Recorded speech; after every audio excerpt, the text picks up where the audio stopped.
The guiding voice Kannada ಈ ಮಾಧ್ಯಮದ ಮೂಲಕ ನಮ್ಮ ಇಂದಿನ episode life is bigger than exams.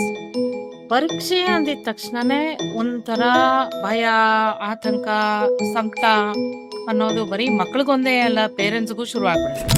ಸ್ಕೂಲಲ್ಲೂ teachers ಅದೇ ಥರ ಪರೀಕ್ಷೆ ಕೊಡ್ತಾರೆ, ಕ್ಲಾಸಲ್ಲಿ ಟೆಸ್ಟ್ಗಳು ಕೊಡ್ತಾರೆ, ಸಡನ್ನಾಗಿ ಸರ್ಪ್ರೈಸ್ ಟೆಸ್ಟ್ಗಳು ಕೊಡ್ತಾರೆ. ಮತ್ತು ಅದೇ ಇದರಲ್ಲಿ ಬಂದು ಮಗು ಮನೆಗೆ ಬಂದು ಹೋಗಲಿ ಒಂದು ಸ್ವಲ್ಪ ಹೊತ್ತು ಆಟ ಆಡ್ಕೊಳ್ಳೋಣ, ಒಂಚೂರು ರೆಸ್ಟ್ ತೊಗೊಳ್ಳೋಣ, ಒಂಚೂರು ಟಿ ವಿ ನೋಡೋಣ ಅನ್ನೋಷ್ಟರಲ್ಲಿ ಮತ್ತು ಪೇರೆಂಟ್ಸು ಅದೇ ಆಗುತ್ತೆ. ಇದು ಎಷ್ಟು ಒತ್ತಡ ಬಿಲ್ಡಪ್ ಆಗುತ್ತೆ ಅಂತಂದರೆ ಮಕ್ಕಳಿಗೆ, ನಾವು ಏನಕ್ಕೆ ಅಷ್ಟು ಮಾಡ್ತೀವಿ, ಪೇರೆಂಟ್ಸ್ ಆದರೂ ಆಗಲಿ, ಸ್ಕೂಲದ್ರಲ್ಲಾದರೂ ಆಗಲಿ, ಏನಕ್ಕೆ ಅಷ್ಟು ಎಕ್ಸ್ಪೆಕ್ಟ್ ಮಾಡ್ತೀವಿ ಅಂತಂದರೆ, ಇಟ್ ಇಸ್ ಔಟ್ ಆಫ್ ಒಂಥರ ಎಕ್ಸ್ಪೆಕ್ಟೇಷನ್ಸ್. ಪೇರೆಂಟ್ಸ್ಗೆ ನನ್ನ ಮಗು ಇಷ್ಟು ಮಾರ್ಕ್ಸ್ ಬರಬೇಕು, ಪಕ್ಕದ ಮನೆ ಒಂದು ಮಗುಗೆ ಬಂದಿದೆ, ನನ್ನ ಮಗುಗೂ ಬರಬೇಕು ಅನ್ನೋದೊಂಥರ ಒಂದು ಕಾಂಪಿಟಿಷನ್ ಬರುತ್ತೆ. ಕಾಂಪಿಟಿಷನ್ ಬಂದಾಗ ಪೇರೆಂಟ್ಸ್ಗೆ ಎಕ್ಸ್ಪೆಕ್ಟೇಷನ್ ಜಾಸ್ತಿ ಆಗುತ್ತೆ. ಎಸ್ಪೆಷಲಿ OTT ಪ್ಲಾಟ್ಫಾರ್ಮ್ಸ್ ಇತ್ತು ಅಂದರೆ, it's biggest problem. OTT platform ಇತ್ತು ಅಂತಂದರೆ ಟೆಂಪ್ಟೇಷನ್ ಅಂತೂ ಮಕ್ಳಿಗೆ ಬಂದೇ ಬರುತ್ತೆ ಆಟೋಮ್ಯಾಟಿಕ್ ಆಗ. ಬೇರೆ ಯಾರ್ದು ವ್ಯಾಲಿಡೇಷನ್ ಬೇಕಿಲ್ಲ. Your own validation, you have to do validation for yourself. ಹಾಗೆ ಈ ಎಕ್ಸಾಮ್ ಟೆನ್ಷನ್ ಅನ್ನೋದು ಒಂದು ರೀತಿ ಎಷ್ಟು ಎಲ್ಲರನ್ನ ಆವರಿಸ್ಕೊಂಡ್ಬಿಟ್ಟಿರತ್ತೆ ಅಂತಂದ್ರೆ, ಫಿಸಿಕಲ್ ಚೇಂಜಸ್ ಬಗ್ಗೆ ನಾವು ಆಗ್ಲೇ ಮಾತಾಡಿದ್ವಿ, ಅದಲ್ಲದೆ ಮೆಂಟಲಿ ಅದು ಅಫೆಕ್ಟ್ ಆಗುತ್ತಾ ಮಕ್ಕಳಿಗೆ. ಅದು ಬಂದಿದ ತಕ್ಷಣ instead of fear of missing out ಇಂದ it will convert to joy of missing out. ನಮಸ್ಕಾರ ಗೆಳೆಯ ಗೆಳತಿಯರೇ, ನಿಮ್ಮೆಲ್ಲರಿಗೂ TGV ಕನ್ನಡದ ಇವತ್ತಿನ ಎಪಿಸೋಡ್ಗೆ ಸ್ವಾಗತ ಸುಸ್ವಾಗತ. TGV ಕನ್ನಡ ಉತ್ತಮ ಜೀವನಕ್ಕಾಗಿ ಅನುಭವದ ಮಾತುಕತೆ. ನಾನು Prathibha Kavyashree. The guiding voice Kannada ಈ ಮಾಧ್ಯಮದ ಮೂಲಕ ನಾವು ನಿಮ್ಮ ಜೀವನ ಹಾಗೂ ಕೆರಿಯರನ್ನ ಉತ್ತಮಗೊಳಿಸ ಬಯಸ್ತೇವೆ. ನಮ್ಮ ಇಂದಿನ episode life is bigger than exams, ಪರೀಕ್ಷೆಗಿಂತ ಜೀವನ ದೊಡ್ಡದು ಅಂತ. ಇವತ್ತು ನಮ್ಮ ಜೊತೆ ಒಬ್ರು ವಿಶೇಷ ಅತಿಥಿ ಇದ್ದಾರೆ. ಅವರು ಮಕ್ಕಳ ಶಿಕ್ಷಣ ಮತ್ತು ಅವರ ಮನೋವಿಕಾಸ ಮತ್ತೆ ಕೌನ್ಸಿಲಿಂಗ್ ಈ ಕ್ಷೇತ್ರಗಳಲ್ಲಿ 3 ದಶಕಗಳಿಗಿಂತ ಹೆಚ್ಚು ಅನುಭವವನ್ನ ಹೊಂದಿರುವಂತಹ ವ್ಯಕ್ತಿ. ಅವರು ಶ್ರೀಮತಿ ಲಕ್ಷ್ಮೀ ಮೋಹನ್ ಅವರು. ಲಕ್ಷ್ಮೀ ಮೋಹನ್ ಅವರು BSc ಇನ್ ಚೈಲ್ಡ್ ಸೈಕಾಲಜಿ, B.Ed ಪದವಿಗಳನ್ನ ಪಡೆದಿದ್ದು, ಅದರ ಜೊತೆಗೇನೆ ಡಿಪ್ಲೊಮಾ ಇನ್ ಕೌನ್ಸಿಲಿಂಗ್ ಕೂಡ ಮಾಡಿದ್ದಾರೆ. ಆಗಿಯೂ ಸಹ ಕಾರ್ಯನಿರ್ವಹಿಸ್ತಾ ಇದ್ದಾರೆ. ಮತ್ತೆ ಹಲವಾರು ವರ್ಷಗಳಿಂದ ಮಕ್ಕಳಿಗೆ ಪಾಠ ಹೇಳ್ತಾ, ಬೋಧನೆ ಮಾಡ್ತಾ, ಅವರ ಮಕ್ಕಳ ವ್ಯಕ್ತಿತ್ವ ಮತ್ತೆ ಸಾಮರ್ಥ್ಯಗಳನ್ನ ಅರಿತು ಅವರಿಗೆ ಸರಿಯಾದ ದಾರಿಯನ್ನ ತೋರಿಸುವಲ್ಲಿ ಇವರು ತೊಡಗಿದ್ದಾರೆ. ಚಿಕ್ಕಂದಿನಿಂದನೇ ಬ್ರೈನ್ ಹೇಗೆ ಕೆಲಸ ಮಾಡುತ್ತೆ ಮತ್ತೆ ಬ್ರೈನ್ ಲೋಬ್ಗಳು ಫಿಂಗರ್ ಪ್ಯಾಟರ್ನ್ಸ್ಗೆ ಹೇಗೆ ಕನೆಕ್ಟ್ ಆಗಿದೆ ಅನ್ನೋ ವಿಷಯಗಳ ಬಗ್ಗೆ ಇವರಿಗೆ ಯಾವಾಗ್ಲೂ ವಿಶೇಷವಾದ ಆಸಕ್ತಿ ಇತ್ತು. ಇದೇ ಆಸಕ್ತಿ ಇವರನ್ನ ಮಿಡ್ನಾ ಸಂಸ್ಥೆಯ ಜೆನೆಟಿಕ್ ಬ್ರೈನ್ ಪ್ರೊಫೈಲಿಂಗ್ ಕಡೆಗೆ ಕರೆದೊಯ್ತು. ಇದೊಂದು ಕೇವಲ ಪರೀಕ್ಷೆ ಅಲ್ಲ, ಸ್ವತಃ ನಮ್ಮನ್ನು ನಾವು ಅರ್ಥ ಮಾಡಿಕೊಳ್ಳುವಂತಹ ಒಂದು ಸುಂದರವಾದ ಪ್ರಯಾಣ ಅಂತ ಇವರು ಹೇಳ್ತಾರೆ. ಈ ಅರಿವು ಹೆಚ್ಚೆಚ್ಚು ಜನರಿಗೆ ತಲುಪಬೇಕು ಅನ್ನೋದೇ ಇವರ ಆಶಯ ಕೂಡ.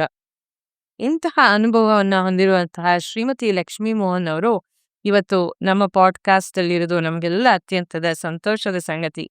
ಸ್ವಾಗತ ಶ್ರೀಮತಿ ಲಕ್ಷ್ಮೀ ಮೋಹನ್ ಅವರಿಗೆ. ಧನ್ಯವಾದಗಳಮ್ಮ. ತುಂಬಾ ಸಂತೋಷ ಆಯ್ತು ಮೇಡಮ್, ನೀವು ನಮ್ಮ ಗೆಸ್ಟ್ ಆಗಿ ಇವತ್ತು ಬಂದಿದ್ದು. ಇವಾಗ ನಮ್ಗೆಲ್ಲಾ ಕಡೆನೂ ಪರೀಕ್ಷೆ, ಎಕ್ಸಾಮ್ಸ್ ಇದೇ ಕಾಣಿಸ್ತಾ ಇರುವಾಗ ನಾವು ಪರೀಕ್ಷೆಗಳ ಬಗ್ಗೆನೇ ಸ್ವಲ್ಪ ಮಾತಾಡೋಣ. ಮಕ್ಕಳಿಗೆ ಅದರಿಂದ ಅನುಕೂಲ ಆಗ್ಲಿ ಅನ್ನೋದು ನಮ್ಮ ಒಂದು ವಿಶೇಷ ಕಳಕಳಿ. ಈಗ ಪರೀಕ್ಷೆ ಓದ್ತಾ ಇರ್ಬೇಕಾದ್ರೆ ಮಕ್ಕಳಿಗೆ ವಿದ್ಯಾಭ್ಯಾಸ ಮಾಡುವಾಗ ಅವರಿಗೆ ಟೆನ್ಷನ್ ಯಾಕಾಗತ್ತೆ, ಒತ್ತಡ ಹೇಗೆ ಉಂಟಾಗತ್ತೆ ಅಂತ. ನಮಸ್ಕಾರಮ್ಮ ಎಲ್ರಿಗೂ. ಪರೀಕ್ಷೆ ಅಂದಿದ ತಕ್ಷಣನೇ ಒಂಥರ ಭಯ, ಆತಂಕ, ಸಂಕಟ ಅನ್ನೋದು ಬರೀ ಮಕ್ಳಿಗೊಂದೇ ಅಲ್ಲ, ಪೇರೆಂಟ್ಸ್ಗೂ ಶುರು ಆಗ್ಬಿಡತ್ತೆ. ಯಾವಾಗ ಅಂತಂದ್ರೆ ನಮ್ಮ ಸ್ಕೂಲಲ್ಲಿ ಯಾವಾಗ ಟೈಮ್ ಟೇಬಲ್ಲು, ಪೋರ್ಷನ್ಸು ಅನ್ನೋದು ಕೊಟ್ಟಿದ ತಕ್ಷಣ ಅಲ್ಲಿಂದನೇ ಶುರು ಆಗ್ಬಿಡತ್ತೆ. ಏನು ಅಂತಂದ್ರೆ ಪೇರೆಂಟ್ಸು, ತಂದೆ ತಾಯಿ ಆದವರು ಅವ್ರದೇ ಮನೆಯಲ್ಲಿ ಒಂದು ಟೈಮ್ ಟೇಬಲ್ ಥರ ಮಾಡಿಕೊಂಡು, ಆ ಮಗುನ ಸ್ಕೂಲಿಂದ ಬಂದಿದ್ದ ಕೂಡಲೇ ಆ ಮಗುನ ಕೂರಿಸ್ಕೊಂಡು, ನೀನು ಇವತ್ತಿನ ದಿನ ಈ ಸಬ್ಜೆಕ್ಟ್ ಓದಬೇಕು, ಇಷ್ಟು ಪಾಠ ಓದಬೇಕು, ಇಷ್ಟು ಚಾಪ್ಟರ್ಸ್ ಕಂಪ್ಲೀಟ್ ಮಾಡಬೇಕು, ಮತ್ತು ಅದ್ರ ಮೇಲೆ ನಾನು ಟೆಸ್ಟ್ ಕೊಡ್ತೀನಿ ಅನ್ನೋದೆಲ್ಲ ಶುರುವಾಗತ್ತೆ. ಯಾವಾಗ ಟೈಮ್ ಟೇಬಲು, ಪೋರ್ಷನ್ಸು ಸ್ಕೂಲಿಂದ ಬಂದಿದ್ದ ಕೂಡಲೇ ಶುರು ಆಗ್ಬಿಡತ್ತೆ. ನಾವೊಂದು ಅರ್ಥ ಮಾಡ್ಕೋಬೇಕಾಗಿರೋದು ಒಂದಿದೆ. ಟೈಮ್ ಟೇಬಲು, ಪೋರ್ಷನ್ಸು ಯಾವಾಗ ಸ್ಕೂಲಿಂದ ಕೊಡ್ತಾರೆ. ಇವಾಗ ಮಗುಗೆ ನಾವು ಮನೆಗೆ ಬಂದಿದ್ದ ಕೂಡಲೇ ನಾವು ಯಾವಾಗ ಪೇರೆಂಟ್ಸ್ ಒಂದು ಟೈಮ್ ಟೇಬಲ್ ಹಾಕಿ ಮಾಡಕ್ ಶುರು ಮಾಡ್ತೀವೋ, ಅದಕ್ಕೆ ಸಮವಾಗಿ ಸ್ಕೂಲಲ್ಲೂ ಶುರು ಮಾಡಿರ್ತಾರೆ. ಸೊ ನಾವು ಅರ್ಥ ಮಾಡ್ಕೋಬೇಕಾಗಿ ಏನು ಅಂತಂದ್ರೆ, ಆ ಮಗು ಮೇಲೆ ಎಷ್ಟು ಒತ್ತಡ ಬೀಳುತ್ತೆ. ಸ್ಕೂಲಲ್ಲೂ ಟೀಚರ್ಸು ಅದೇ ತರ ಪರೀಕ್ಷೆ ಕೊಡ್ತಾರೆ, ಕ್ಲಾಸಲ್ಲಿ ಟೆಸ್ಟ್‌ಗಳು ಕೊಡ್ತಾರೆ, ಸಡನ್ನಾಗಿ ಸರ್ಪ್ರೈಸ್ ಟೆಸ್ಟ್‌ಗಳು ಕೊಡ್ತಾರೆ. ಮತ್ತೆ ಅದೇ ಇದರಲ್ಲಿ ಬಂದು ಮಗು ಮನೆಗೆ ಬಂದು ಹೋಗ್ಲಿ ಒಂದ್ ಸ್ವಲ್ಪ ಹೊತ್ತು ಆಟ ಆಡ್ಕೊಳ್ಳೋಣ, ಒಂಚೂರು ರೆಸ್ಟ್ ತಗೊಳ್ಳೋಣ, ಒಂಚೂರು ಟಿವಿ ನೋಡೋಣ ಅನ್ನೋ ಅಷ್ಟ್ರಲ್ಲಿ ಮತ್ತೆ ಪೇರೆಂಟ್ಸು ಅದೇ ಆಗತ್ತೆ. ಇದು ಎಷ್ಟು ಒತ್ತಡ ಬಿಲ್ಡಪ್ ಆಗತ್ತೆ ಅಂತಂದ್ರೆ ಮಕ್ಕಳಿಗೆ, ನಾವು ಏನಕ್ಕೆ ಅಷ್ಟು ಮಾಡ್ತೀವಿ? ಪೇರೆಂಟ್ಸ್ ಆದ್ರೂ ಆಗ್ಲಿ, ಸ್ಕೂಲಲ್ಲಾದ್ರೂ ಆಗ್ಲಿ, ಏನಕ್ಕೆ ಅಷ್ಟು ಎಕ್ಸ್‌ಪೆಕ್ಟ್ ಮಾಡ್ತೀವಿ ಅಂತಂದ್ರೆ, ಇಟ್ ಈಸ್ ಔಟ್ ಆಫ್ ಒಂಥರ ಎಕ್ಸ್‌ಪೆಕ್ಟೇಷನ್ಸ್. ಪೇರೆಂಟ್ಸ್‌ಗೆ ನನ್ ಮಗು ಇಷ್ಟು ಮಾರ್ಕ್ಸ್ ಬರ್ಬೇಕು. ಪಕ್ಕದ ಮನೆಯವನ್ ಮಗುಗೆ ಬಂದಿದೆ, ನನ್ ಮಗುಗೂ ಬರ್ಬೇಕು. ಇನ್ನೊಂದು ಈ ತರ ಒಂದು ಕಾಂಪಿಟಿಷನ್ ಬರತ್ತೆ. ಕಾಂಪಿಟಿಷನ್ ಬಂದಾಗ ಪೇರೆಂಟ್ಸ್‌ಗೆ ಎಕ್ಸ್‌ಪೆಕ್ಟೇಷನ್ ಜಾಸ್ತಿ ಆಗತ್ತೆ. ಇವಾಗ ನಾವು ಪೇರೆಂಟ್ಸ್ ಹೊರಗಡೆಯಿಂದ ನಾವು ಎಷ್ಟು ಎಕ್ಸ್‌ಪೆಕ್ಟೇಷನ್ ಹಾಕ್ತಿವೋ, ನಮಗೊಂದು ಅರ್ಥ ಆಗ್ಬೇಕು, ಮಗುಗೆ ತನ್ನಲ್ಲಿ ತಾನೇ ಒಂದು ಎಕ್ಸ್‌ಪೆಕ್ಟೇಷನ್ ಇರುತ್ತೆ. ತನ್ನಲ್ಲಿ ತಾನೇ ಒಂದು ಕಾಂಪಿಟಿಷನ್ ಇರುತ್ತೆ. ನಾವು ಹೇಳ್ದೇ ಇದ್ರೂನು ಮಗುಗೇನಾಗತ್ತೆ ಅಂದ್ರೆ, ಅರೆ ನನ್ನ ಫ್ರೆಂಡು ಎಲ್-ಕೆ-ಜಿ, ಯು-ಕೆ-ಜಿಯಿಂದ ಓದ್ಕೊಂಡ್ ಬಂದಿರೋ ಫ್ರೆಂಡು ಇಬ್ರು ಜೊತೆಲೇ ಓದ್ಕೊಂಡ್ ಬರ್ತಾ ಇದೀವಿ. ಆ ಹುಡುಗ ಆ ಮ ಇದು ಹುಡುಗಿ ಅಷ್ಟು ಮಾರ್ಕ್ಸ್ ತಗೊಂತಾ ಇದ್ದಾಳೆ. ಅವಳ ತರಾನೇ ನಾನು ಓದ್ತಾ ಇದ್ದೀನಿ. ಆದ್ರೆ ನನಗ್ ಬರ್ತಾ ಇಲ್ಲ ಯಾಕೆ? ಅನ್ನೋದೊಂದು ಪ್ರೆಷರ್ ತನಗೇ ಇರುತ್ತೆ. ಇವಾಗ ಒಂದು ಕ್ಲಾಸಲ್ಲಿ 40 ಮಕ್ಕಳು ಇದ್ದೆ ಅಂತಾರೆ, ಪಾಠ ಹೇಳ್ಕೊಡೋದು ಟೀಚರ್ ಒಂದೇ ತರ ಹೇಳ್ಕೊಡ್ತಾರೆ. ಬಟ್ ಒಂದೊಂದ್ ಮಗು ಒಂದೊಂದ್ ತರ ಅಂಕೆಗಳು ಬರುತ್ತೆ. ಅಲ್ವಾ? ಎಲ್ಲರಿಗೂ ಒಂದೇ ತರ ಬರಲ್ಲ. ಒಬ್ರೊಬ್ರಿಗೆ ಒಂದೊಂದ್ ತರ ಬರುತ್ತೆ ಅಂತಂದ್ರೆ it is their capacity. So ನಾವು ಪೇರೆಂಟ್ಸ್ ಆದವರು, ಟೀಚರ್ಸ್ ಆದವರು ನಾವದನ್ನ ಅರ್ಥ ಮಾಡ್ಕೋಬೇಕು. ಒಂದೊಂದ್ ಮಗುಗೂ ಒಂದೊಂದ್ ಕೆಪಾಸಿಟಿ ಇರುತ್ತೆ. ಆ ಕೆಪಾಸಿಟಿನ ಮೀರಿ ನಾವು ಎಕ್ಸ್‌ಪೆಕ್ಟ್ ಮಾಡಿದ್ರೆ, ಮಗುಗೇನಾಗತ್ತೆ ಒಂಥರ ಒಳಗಡೆಯಿಂದ ತನಗ್ ತಾನೇ ಕಾಂಪಿಟಿಷನ್ ಅಂತೂ ಡೆಫಿನೆಟ್ಲಿ ಇದ್ದೇ ಇರುತ್ತೆ ಮಗುಗೆ. ಬೇರೆ ಮಕ್ಕಳ ಜೊತೆಗೆ ನಾನು ಅದೊಂದ್ ತರಾನೇ ಮಾಡ್ಬೇಕು ಅನ್ನೋದು ಕಾಂಪಿಟಿಷನ್ ಇರುತ್ತೆ. ಪ್ಲಸ್ ನಾವು ಒಂದು ಎಕ್ಸ್‌ಪೆಕ್ಟೇಷನ್ ಹಾಕಿದಾಗ ಅವನಿಗೆ ಏನಾಗತ್ತೆ ಅಂತಂದ್ರೆ ಮಗುಗೆ ಎಲ್ಲೋ ಒಂದು ಕಡೆ ಕಾನ್ಫಿಡೆನ್ಸ್ ಅನ್ನೋದು ಹೊರ್ಟೋಗುತ್ತೆ. ತನ್ನಲ್ಲಿ ತಾನೇ ಒಂಥರ ಧೈರ್ಯ ಹೊರಗಡೆಯಿಂದ ತಾನು ತೋರಿಸ್ಕೊಳತ್ತೆ ನಾನು ಧೈರ್ಯವಾಗಿದ್ದೀನಿ ಅಂತ. ಬಟ್ ಒಳಗಡೆನೆ ಒಂಥರ ಧೈರ್ಯ ಅನ್ನೋದು ಕಮ್ಮಿ ಆಗ್ತಾ ಹೋಗತ್ತೆ. ಆ ಧೈರ್ಯನ ನಾವು ತುಂಬಿಸ್ಬೇಕು ಮಕ್ಕಳಿಗೆ ಆಕ್ಚುಲಿ. ಆ ಧೈರ್ಯನ ಯಾವಾಗ ತುಂಬಿಸ್ಬೇಕು? By not expectation. ಓಹ್! ಇವಾಗ ನಿನ್ ಮಗು ಕೆಪಾಸಿಟಿ ಇಷ್ಟಿದೆ ಅಂತಂದ್ರೆ, ಅಷ್ಟೇ ಸ್ಕೋರ್ ಬಲ್ಲೆ ಅವನು. ಅದ್ರ ಮೇಲ್ ಓಯ್! ಜಾಸ್ತಿ ಮಾಡಕ್ಕಾಗಲ್ಲ. ರೈಟ್. ಮೇಲ್ ಜಾಸ್ತಿ ಮಾಡಿದ್ರೆ, ತುಂಬಾ ಎಕ್ಸ್‌ಪೆಕ್ಟ್ ಮಾಡಿದ್ರೆ ಪ್ರೆಷರ್ ಬರುತ್ತೆ. ಹ್ಮ್. ಪ್ರೆಷರ್ ಆಗೋದ್ರಿಂದ ಆ ಓದಿರೋದುನು ಮರ್ತೋಗತ್ತೆ ಮಗು. ಎಕ್ಸಾಮ್ ಹಾಲಲ್ಲಿ ಹೋಗಿ ಪೇಪರ್ ನೋಡಿದ ತಕ್ಷಣ ಎಲ್ಲಾ ಮರ್ತೋಗಿರತ್ತದು. ಅಯ್ಯೋ! ನಾನು ಇಷ್ಟೆಲ್ಲ ಓದಿದ್ನಲ್ಲ, ಇಷ್ಟೆಲ್ಲ ಮಾಡಿದ್ನಲ್ಲ, ನಾನು ಎಲ್ಲ ಮರ್ತೋಯ್ತಲ್ಲ ಅನ್ನೋದು ಅಲ್ಲಿಂದನೇ ಭಯ ಎತ್ಕೊಳ್ಳೋಕೆ ಶುರುವಾಗತ್ತೆ. ಹೌದು. ಸೊ ನಾವು ಪೇರೆಂಟ್ಸ್ ಮಾಡ್ಬೇಕಾಗಿರೋದು ಇಷ್ಟೇ ಅಮ್ಮ. ಜಾಸ್ತಿ ಎಕ್ಸ್‌ಪೆಕ್ಟ್ ಮಾಡ್ಬೇಡಿ. ಮಗುಗೆ ಏನಿದೆ ಕೆಪಾಸಿಟಿ ಅಷ್ಟೇ ಮಾಡೋದದು. ಖಂಡಿತ ಸರಿಯಾಗಿ ಹೇಳಿದ್ರಿ. ಅಂದ್ರೆ ಮಕ್ಳಿಗೆ ಅವ್ರದ್ದೇ ಆದಂತಹ ಒಂದು ಕಾಂಪಿಟೇಟಿವ್ ಸ್ಪಿರಿಟ್ ಇರತ್ತೆ. ಕರೆಕ್ಟ್. ಅವರು ತಮ್ಮನ್ನ ಬೇರೆ ಬೇರೆ ಮಕ್ಳ ಜೊತೆ ಕಂಪೇರ್ ಮಾಡ್ಕೋತಿರ್ತಾರೆ. ಅದ್ರ ಜೊತೆಗೆ ಪೇರೆಂಟ್ಸ್ ಕೂಡ ಒತ್ತಡ ಹೇರಿದ್ರೆ ಆ ಮಗು ಏನಾಗ್ಬೇಕು ಅನ್ನೋ ಒಂದು ನಿಜ, ನಿಜ, ನಿಜ. ಕಳಕಳಿಯಿಂದ ಹೇಳಿದ್ರಿ. ಸೊ ಹೀಗಿರುವಾಗ ಮ್ ಮಕ್ಕಳು ಅಂದ್ರೆ ವಿದ್ಯಾರ್ಥಿಗಳು ಆಮ್, ಪರೀಕ್ಷೆ ಸುತ್ತಮುತ್ತ ಹತ್ರ ಬರ್ತಿದ್ದ ಹಾಗೆ ಅವ್ರಿಗೆ ಯಾವ ರೀತಿ ಒಂದ್ ರೀತಿ ಒತ್ತಡ ಉಂಟಾಗತ್ತೆ? ಆ ಆ ಒತ್ತಡದಿಂದ ಅವ್ರದ್ದು ಡೈಲಿ ಲೈಫ್ ಸ್ಟೈಲ್ ಮೇಲೆ ಪರಿಣಾಮ ಬೀರುತ್ತಾ? ಅದನ್ನ ಹೇಗ್ ಕಂಡ್ಕೊಳ್ಳೋದು? ಆ ದಿನನಿತ್ಯ ಜೀವನದಲ್ಲಿ ಏನೇನ್ ಪರಿಣಾಮ ಆಗತ್ತೆ ಡೈಲಿ ಲೈಫ್ ಸ್ಟೈಲು ಅಂತ? ಖಂಡಿತ ಪರಿಣಾಮ ಆಗತ್ತಮ್ಮ. ಯಾಕೆಂದ್ರೆ ಇವಾಗ ಫಸ್ಟ್ ಆಫ್ ಆಲ್ ಎಕ್ಸಾಮ್ಸ್ ಬರೋದು ನಮಗೆ ಬೇಸಿಗೆ ಕಾಲದಲ್ಲಿ ಶುರುವಾಗತ್ತೆ. ಬೇಸಿಗೆ ಕಾಲದಲ್ಲಿ ಶುರು ಆಗ್ತಿದಂಗೆ ಹೊರಗಡೆ ಟೆಂಪರೇಚರು ಜಾಸ್ತಿ ಇರುತ್ತೆ. ಮತ್ತೆ ಮಕ್ಳೇನ್ ಮಾಡ್ತಾರೆ, ಇನ್ನ ಫೆಬ್ರವರಿ, ಮಾರ್ಚ್ ಇವಾಗಂತೂ ಸಿ-ಬಿ-ಎಸ್-ಇ ಬೋರ್ಡ್ ಅವರು ಫೆಬ್ರವರಿಲೇ ಶುರು ಮಾಡ್ಬಿಡ್ತಾರೆ ಎಕ್ಸಾಮ್. ಅದೊಂದ್ ಹೌದು. ರೀತಿಲಿ ಒಂಚೂರು ಒಳ್ಳೇದಾಯ್ತು. ಬಿಸಿಲು ಕಾಲ ಶುರು ಆಗೋಕ್ ಮುಂಚೆ ಫೆಬ್ರವರಿಲಿ ಶುರು ಆಗೋದು ಒಂದ್ ರೀತಿಲಿ ಒಂದ್ ಸ್ವಲ್ಪ ಒಳ್ಳೇದಾಯ್ತು ಸಿ-ಬಿ-ಎಸ್-ಇ ಬೋರ್ಡ್ ಅವರು. ಸ್ಟೇಟ್ ಹ್ಮ್. ಬೋರ್ಡು ಮತ್ತೆ ಮಿಕ್ಕಿದ ಬೋರ್ಡ್ ಅವರೆಲ್ಲ ಮಾರ್ಚಲ್ಲೇ ಶುರು ಮಾಡೋದು ಮಾರ್ಚ್. ಎಕ್ಸಾಮ್ಸ್. ಸೊ ಅದೇನಾಗತ್ತೆ ಮಕ್ಳಿಗೆ ಅವ್ರ್ದು ಲೈಫ್ ಸ್ಟೈಲಲ್ಲಿ ಕಂಪ್ಲೀಟಾಗಿ ಒಂದ್ ಚೇಂಜ್ ಬಂದೇ ಬರುತ್ತೆ. ಇವಾಗೆ ಪೇರೆಂಟ್ಸ್ ಏನ್ ಮಾಡ್ತೀವಿ ನಾವು ಅಂತಂದ್ರೆ, ಒಂದು ಜಾನ್ವರಿ, ಫೆಬ್ರವರಿ ಆಗ್ತಿದ್ದಂಗೆ ನಾವೆಲ್ಲಾದ್ರೂ ಹೊರಗಡೆ ಹೋಗ್ಬೇಕಾ? ಫ್ಯಾಮಿಲಿ ಕಮಿಟ್ಮೆಂಟ್ ಏನಾದ್ರೂ ಇತ್ತಾ? ಊರುಗಳಿಗೆ ಹೋಗೋದೇನಾದ್ರೂ ಇದೆಯಾ? ಮೂವಿಗೇನಾದ್ರೂ ಹೋಗೋದಿದೆಯಾ? ಎಲ್ಲ ಸ್ಟಾಪ್. ಮನೆಯಲ್ಲಿ ಕೇಬಲ್ ನೆಟ್‌ವರ್ಕ್ ಇದ್ರೂನು, ಮತ್ತೆ ಟಾಟಾ ಸ್ಕೈ ಇದ್ರೂನು ಕೆಲವ್ರ ಮನೇಲೆಲ್ಲ ಕಟ್ಟೆ ಮಾಡ್ಬಿಟ್ಟಿರ್ತಾರೆ ಅದನ್ನ. ಬೇಡವೇ ಬೇಡ ಅಂತ. So all this no builds up in the lifestyle. ಆ ಮಗು ಸ್ಕೂಲಿಂದ ಬಂದು ಒಂದ್ ಸ್ವಲ್ಪ ರಿಫ್ರೆಶ್ ಆಗಕ್ಕೆ ಟಿವಿ ನೋಡೋಣ ಅಂತಂದ್ರೆ ಎಲ್ಲ ಕಟ್ ಆಗ್ಬಿಟ್ಟಿರುತ್ತೆ. ಏನೂ ಇರಲ್ಲ. ಸೊ ಒಂಥರ ಏನೋ all this pressure add up ಮಾಡಕ್ ಶುರು ಆಗತ್ತೆ. ಸೊ ಒತ್ತಡ ಶುರು ಆಗೇ ಆಗತ್ತೆ. ಲೈಫ್ ಸ್ಟೈಲ್ ಚೇಂಜಸ್ ಆಗತ್ತೆ. ಮತ್ತೆ ಇವಾಗ ಬಿಸಿಲು ಕಾಲ ಬೇರೆ ಶುರು ಆಗೋದ್ರಿಂದ ಮಕ್ಕಳಿಗೆ ಒಂಥರ ಅವ್ರಿಗೆ ಹೆಲ್ತ್ ಇಶ್ಯೂಸ್ ಒಂದ್ ಸ್ವಲ್ಪ ಬರುತ್ತೆ. ಲೈಕ್ ನೀರ್ ಕುಡಿಯಲ್ಲ. ಸಾಮಾನ್ಯ ನಮ್ಮ ಮಕ್ಕಳು ನೋಡಿರೋ ಪ್ರಕಾರ ನೀರ್ ಜಾಸ್ತಿ ಕುಡಿಯಲ್ಲ. ಸೊ ಆಲ್ಮೋಸ್ಟ್ ಒಂಥರ ಡಿಹೈಡ್ರೇಷನ್ ತರ ಆಗತ್ತೆ. ಪ್ಲಸ್ ಬಿಸಿಲು ಬೇರೆ ಜಾಸ್ತಿ ಇರೋದ್ರಿಂದ. ಸ್ಕೂಲ್‌ಗೆ ಹೋಗೋದು, ಬರೋದು. ಸ್ಕೂಲಲ್ಲೂ ಏನಾಗತ್ತೆ, ಕೆಲವು ಸ್ಕೂಲ್ಸಲ್ಲಿ ಟೈಮಿಂಗ್ಸು ಮಧ್ಯಾಹ್ನ 12:30ಗೆ ಕ್ಲೋಸ್ ಮಾಡಿ ಮನೆಗೆ ಕಳಿಸ್ಬಿಡ್ತಾರೆ. ಅದೊಂಥರ ಒಳ್ಳೇದದು ಆಕ್ಚುಲಿ. ಮತ್ತೆ ಇನ್ ಕೆಲವು ಸ್ಕೂಲಲ್ಲಿ 3:30ಗೆ ಬಿಟ್ಟಾದ್ರೆ ಬಂದಾಗ ಮತ್ತೆ 3:30ಗೆನು ಒಳ್ಳೆ ಬಿಸಿಲಿರುತ್ತೆ. ಬಿಸಿಲಲ್ಲಿ ನಡ್ಕೊಂಡ್ ಬರೋದು ಮಕ್ಕಳು. ಮತ್ತೆ ಯಾವಾಗ ಈ ಎಕ್ಸಾಮ್ ಇದು ಅಂತ ಶುರು ಆಗತ್ತೋ, ಮಕ್ಕಳಿಗೆ ಊಟ ಮಾಡೋದ್ರ ಮೇಲೆ ಗಮನ ಅಷ್ಟು ಹೋಗಲ್ಲ. ಊಟ ಮಾಡೋದು ಅವ್ರದ್ದು ಲೈಫ್ ಸ್ಟೈಲ್ ಚೇಂಜ್ ಆಗೋದ್ರಿಂದ, ಊಟ ಮಾಡೋದು ಅವ್ರಿಗೊಂಥರ ಟೆನ್ಷನ್ ಬಂದ್ಬಿಡುತ್ತೆ. ಅರೆ ನಾನು ಈ ಊಟ ಮಾಡೋ ಟೈಮಲ್ಲಿ ಹಿಂಗ್ ಮಾಡ್ತಾ ಇದ್ದೀನಲ್ವಾ? ಇವಾಗ ಹೇಗೆ ಯಾಕೆ ಇಷ್ಟೆಲ್ಲ ನಾನು ಊಟ ಮಾಡ್ಬೇಕು? ಏನೋ ಒಂಚೂರು ಅಂದ್ರೆ they don't focus on the nutrition part. ಆ ಟೈಮಲ್ಲಿ ಎಕ್ಸಾಮ್ ಟೈಮಲ್ಲಿ nutrition is very important. But ಅದ್ರ ಮೇಲೆ they don't give importance to that. ನೀರ್ ಕುಡಿಯಲ್ಲ. So all this lifestyle changes ಆಗತ್ತೆ ಅವ್ರಿಗೆ. ನೀರ್ ಜಾಸ್ತಿ ಕುಡಿಯಲ್ಲ. ಯಾಕಂದ್ರೆ ಒಂಥರ ನಾನ್ ಮೊದ್ಲೇ ಹೇಳ್ದಂಗೆ ಅವ್ರಿಗೆ ಒಂಥರ ಪ್ರೆಷರು, ಆತಂಕ ಶುರುವಾಗಿರೋದ್ರಿಂದ ನೀರ್ ಸರಿಯಾಗಿ ಕುಡಿಯಲ್ಲ. ಟೈಮಿಗ್ ಊಟ ಮಾಡಲ್ಲ. ಮತ್ತೆ ನಿದ್ದೆ ಸರಿಯಾಗಿ ಮಾಡಲ್ಲ ಅವರು. ಯಾಕಂದ್ರೆ ಒಂದೊಂದ್ ಸತಿ ರಾತ್ರಿ ಕೂತ್ಕೊಂಡು ಓದ್ತಾ ಇರ್ತಾರೆ. ನಾಳೆ ಬೆಳಗ್ಗೆ ಸ್ಕೂಲಲ್ಲಿ ಏನಾದ್ರು ಟೆಸ್ಟ್ ಇದೆ ಅಂತಂದ್ರೆ, ರಾತ್ರಿ ಲೇಟ್ ನೈಟ್ ತನಕ ಕೂತ್ಕೊಂಡು ಓದ್ತಾ ಇರ್ತಾರೆ. ಅದೆಲ್ಲ ಲೈಫ್ ಸ್ಟೈಲ್ ಫುಲ್ ಚೇಂಜ್ ಆಗುತ್ತೆ. ಸೊ ಅದೆಲ್ಲ ಡಿಸ್ಟರ್ಬೆನ್ಸ್ ಆಗತ್ತೆ. ಪ್ಯಾಟರ್ನ್ ಕಂಪ್ಲೀಟ್ ಚೇಂಜ್ ಆಗತ್ತೆ. ಆ ಚೇಂಜ್ ಆದಾಗ ಅವ್ರ ಫಿಸಿಕಲ್ ಸ್ಟ್ರಕ್ಚರ್ ಮೇಲೂನು ಸಾಕಷ್ಟು ಡಿಸ್ಟರ್ಬೆನ್ಸಸ್ ಬರುತ್ತೆ ಅವ್ರಿಗೆ.